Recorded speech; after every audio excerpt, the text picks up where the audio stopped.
at all. I'm just watching. But it seems like the fastest way to derail the whole project, the Trump administration and the United States of America, is a war with Iran. And that's why I've just been watching it as carefully as I can, because I feel like, again, if you hated Donald Trump and you hated what the administration is doing on immigration, trade, anti-wokeness, whatever, and you wanted to stop it, the first thing you would do is apply pressure to have the U.S. military engage in a war with Iran. I mean, that's my perspective on it anyway. I would think that, and also continuing to do what we've been doing previously in Russia, Ukraine. For sure. Though I don't know why. Well, I'm going to ask you all about this, but it feels like Witkoff is helping a lot there.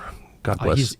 I've already said he's a godsend. God bless Steve Witkoff. I couldn't agree more. As a man and as an instrument of peace and a figure now out of history. Okay, so you did make, just from an outsider's perspective, one maybe career mistake by giving on-the-record interviews before you went in, describing your foreign policy views, which I think are fully within the mainstream of the world and the U.S., but out of the mainstream among, warmongers in Washington. So, people knew that you weren't fully on board with the regime change program. Is that fair to say? Yeah, I was very open about it. I was very on the record about it, and most of the time when I was saying that we shouldn't do this, it was actually in support of, the president's stated preferences. Like, the president clearly doesn't want this. In the first term, there were people in his administration that wanted it. He clearly didn't want it. And so it was supporting people who didn't want the war. And so I was essentially... But Donald Trump has said, and now his actions make perfectly clear, he would strongly prefer a diplomatic solution. Correct. I don't want to speak for the president, but it's fairly obvious that that's what he wants. Well, he said it. I mean, He said it again, and he ran on it. So it's not a crazy position. And now things are getting so bonkers in this country that saying that makes you a bigot or something, a Nazi. I'm just going to ignore all that. And I just want to get back to your experience. So I'm just watching this from the outside, and I'm thinking, having spent my life in D.C., I was like, Dan Caldwell's got a target on his back that I don't know if he knows that. Yeah. And then I read all of a sudden that you're a traitor. You're marched out of the Pentagon for leaking, right? And then the whispering campaign, the character assassination campaign begins, and here's its outline. I don't want to upset you. You may not even be aware of this.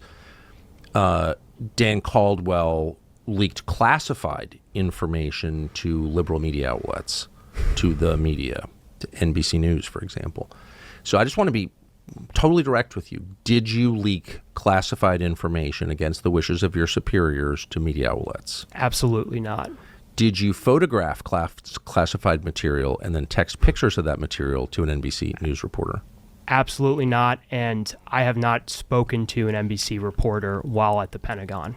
Do you know what you've been accused of? No, I don't. Sitting here right now, myself and Darren Selnick and Colin Carroll, the other two individuals that were escorted out of the Pentagon, initially placed on leave and then fired on Friday, we have not been told, as of this recording, one, is there what we were being investigated for? Two, is there still an investigation? And three, was there even a real investigation? Because there's a lot of evidence that there is not a real investigation. But again, sitting here right now, there are a lot of unknowns about this. As a former Secretary of Defense would say, there's a lot of unknown unknowns. There are some things that are pretty clear, but we have no idea what specifically we're being investigated for. So we can know some things just by the details. So here are a couple. Have you been polygraphed? No. I've never been hooked up to a polygraph machine since I've been in the Department of Defense. Okay. Have you given up your private communications devices, your private phone, your phone? No. To anybody? No. Okay. So that raises the obvious question. I'm trying not to use the F word here because the lying is just driving me insane. You're being accused of leaking classified information, but the people accusing you would have no way of knowing whether you did that or not because they haven't polygraphed you or taken your devices, your private devices, correct?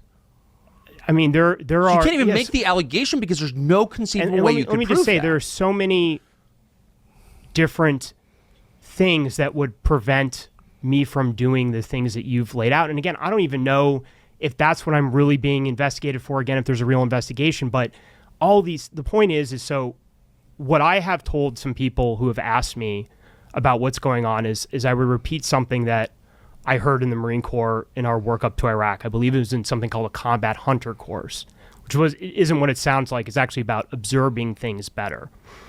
And I remember an instructor very clearly saying, when you're in this environment, believe nothing of what you hear and only half of what you say. And I think this needs to apply to this situation. Yeah, the problem with it is, it's just a very serious allegation that you betrayed your boss and friend, Pete Hegseth, who you've worked with for like over a decade, who you supported from the very beginning. I think that's all. I don't want to speak for you, but you're being accused of betraying Hegseth, who's under attack from people who want a war with Iran. Let's just be totally blunt about it. And so you're being accused of betraying him, betraying the president, and committing a crime. That's a crime. So this is not just like, hey, Dan Caldwell's got bad taste in neckties. This is like Dan Caldwell's a criminal. Yeah, it's just.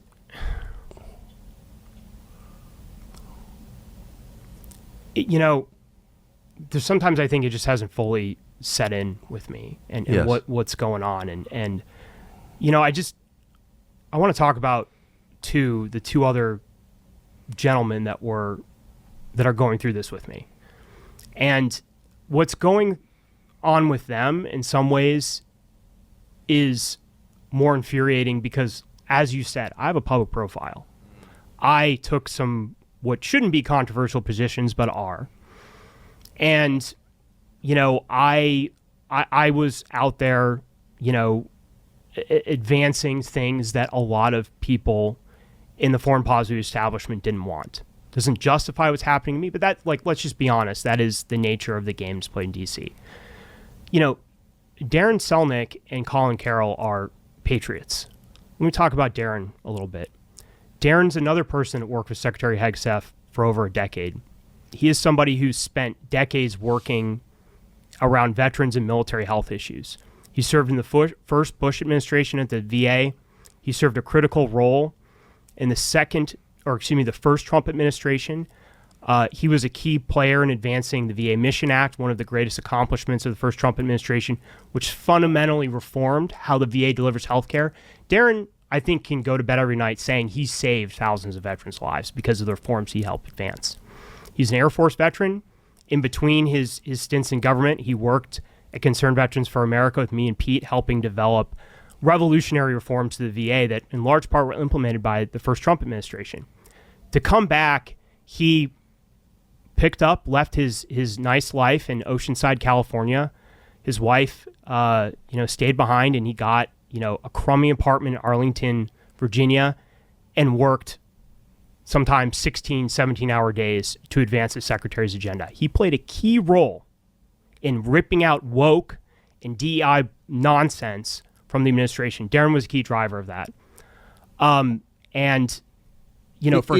So by your description of Darren Selnick, he doesn't sound like he is engaged in like the policy fights, or he's like some crazed ideologue. So before I talk about Colin, Colin has not transitioned as far as I know.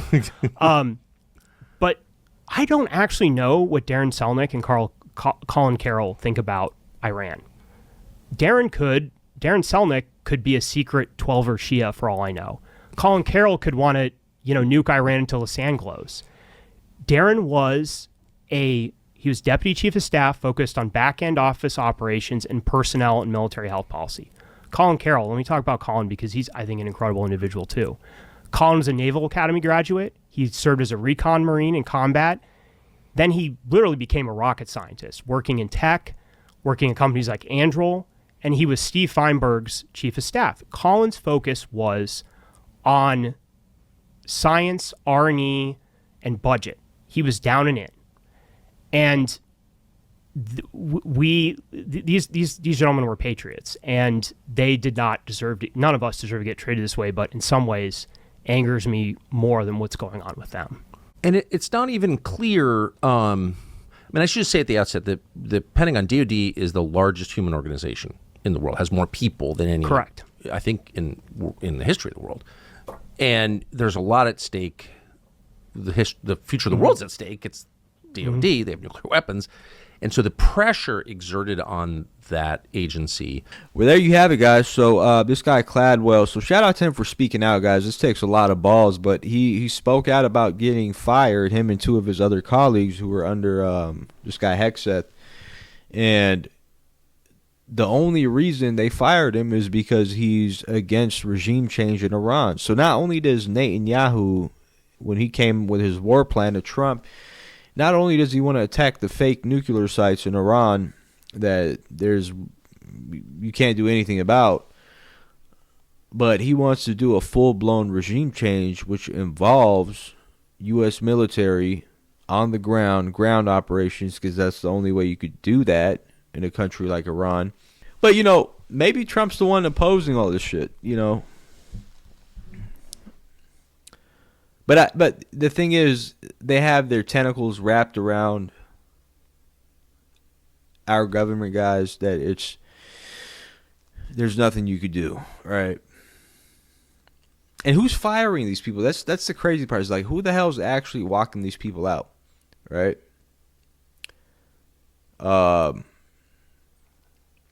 I don't know, man. Let me know what you guys think in the comment sections down below, man. Like, comment, subscribe. Peace.